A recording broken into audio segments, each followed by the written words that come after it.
So once I began my consciousness journey, I noticed that I lived my life on autopilot for a very long time. And what I mean by this is I never really questioned myself, my beliefs, or even my programs that were making a lot of decisions in my life, both good and bad. I always kind of just did what I did. But once I awoken, I found out that I started questioning everything. It's like somebody turned the lights on in my head and my whole world changed. And I want you guys to know that this is a fantastic thing to be going through. And it's happening to so many people right now around the world. And in this episode, I'm going to show you how to start to use your dream state to help you discover old programs that have kept you trapped in your body for way too long. So let's get started.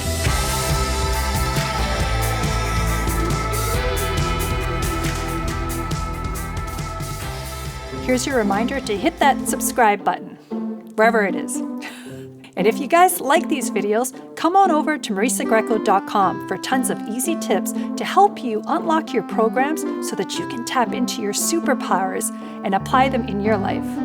So during one of my awakenings, I was driving home one night after I was partying all night in Los Angeles, and I had this epiphany, right? I started looking at people walking down the streets, and I noticed that everybody had their heads down. Nobody was smiling, nobody was making eye contact, there was no connection. It was just so sad because everybody just looked like a robot, and they forgot who they were and why they were here. And I just wanted to yell out my window, wake up! You're so much more than you think. And I really felt sad and I was frustrated for them, but even for myself, because I knew that I really had to start to do my inner work and I had to start detoxing my old programs if I wanted to make a difference. So as my awareness started expanding, I started seeing a pattern in my life that was actually being reflected in my dream state.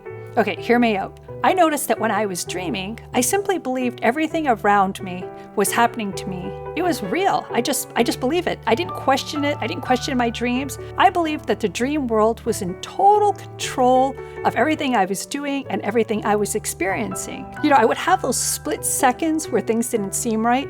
Like I'd walk by a mirror and my reflection was off. Oh, déjà vu. Or all of a sudden, I wanted to leave a scene, so I'd start flying. And I wasn't even graceful at it. I was more like the American hero character.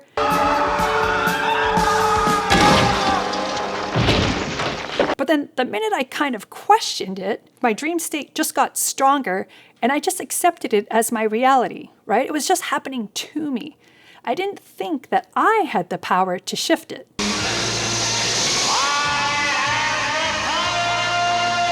And then I'd wake up in the morning and I'd be like, oh crap, that was a dream. Why didn't I do anything?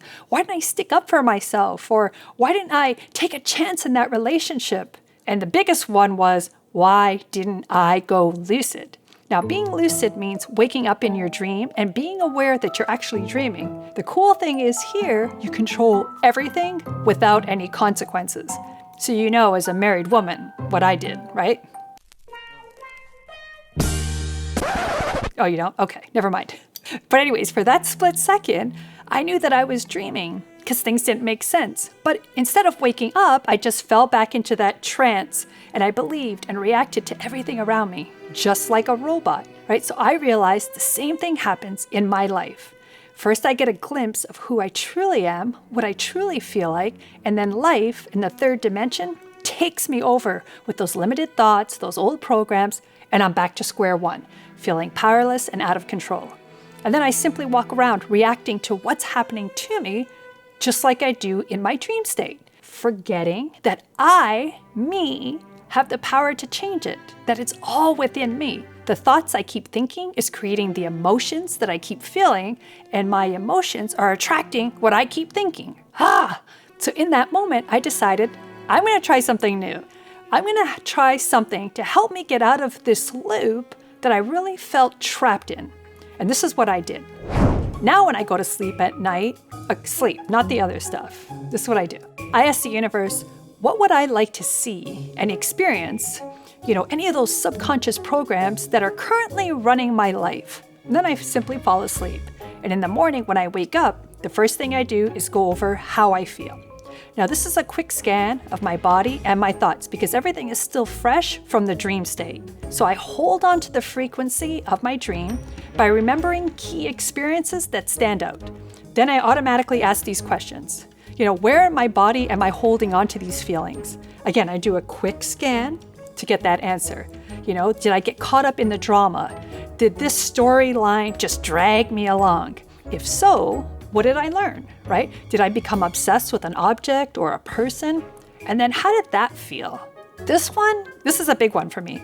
I think it's because it showed me what a waste of time it is to spend a night or a lifetime obsessed over a thing or people that we try and possess. Because no matter how much I wanted it or I wanted them, I learned very quickly that I can't take anything back with me except the memories. So in the past when this has happened, I felt really tired in the morning, really like, ugh. Like when you spend your whole night searching for something silly that you lost in your dream, right? This made me realize that I was running an old program of attachments. And now this program, I can finally update it consciously. There are more questions that I ask myself too, like what was the setting like? Was I in a beautiful place or was it dark? Now, this line of questioning opens me up to a next set of questions, right? Did I try and connect to another person? Did I build a new healthy relationship? Did I experience love? And if not, what was my primary emotion? Again, did I learn something new, like a skill or knowledge? Now, if my answer is no to these questions, then I ask, what was so important in my dream? What took me over? Did I spend my time fighting? Was I yelling? Was I fearful? Was I angry? Was I sad? This just sounds like an Italian weekend. He's coming back this morning. What's the matter with you? Your life's going down the toilet. Okay, back to the dream. Now, I ask questions that are relevant to my dream, and I do this without judgment. Remember, I'm not looking for another reason to pick on myself. I already do that enough during the daytime, right? I use this time to become aware of those automatic programs that are running my subconscious. Then I shift my outlook into a new, more productive way. And I use this window of time as like my death and rebirth, right? It's like I'm giving myself another chance to do the right thing. I will even say readjust to myself out loud during the day as an opportunity to shift the present moment so that I feel reconnected and realigned in my life. And it's funny because the more I do this throughout the day, the easier it is to become lucid in my dreams. How cool is that? So I realized that whenever I come from that place of love and reception, everything around me starts to shift. If you notice in your dreams, you get that instant manifestation. What you think of, you create. Unfortunately, in the physical world, it's just a little bit slower. And looking at my dreams sometimes, this is actually a very good thing. Remember, be careful what you wish for. Now, this may seem like I ask a lot of questions, a lot. But those are just examples. The more I practice, the easier and the faster it gets. You can just start by doing a simple scan and then adjust one thing, one old program that you're running, that you would like to shift, that you would like to change. So for example, if I was unappreciative all night, I may shift it to being very grateful during the day. And I'll actively look for things in my life to be grateful for. Now again, you don't have to make this a big deal. I don't want you to sit there and analyze this for hours. Again, unless you want to.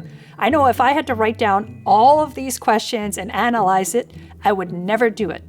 But if that's your jam, do it. Once you practice this technique a few times, I want you to notice if your dreams start to shift, right? You may even find that you can become lucid in your dreams. Now again, the cool thing here is you spend your nights now in an altered state where you can fly and visit other worlds and be whoever you want. It's kind of like in Groundhog Day when Bill Murray realizes the consequences we worry about often don't mean anything, and he slowly changes his life for the better. Kind of like that. It's hard down there at the bottom. Now, I hope that this episode encourages you to start to live the life that you dream of. I want you to tap into your full potential and live your life in the present moment for yourself. Again, remember, you are not your body, you're not your thoughts, you're not your emotions, you are light. So be bright. Until next time, I'm Marisa Grieco, your mystical guide.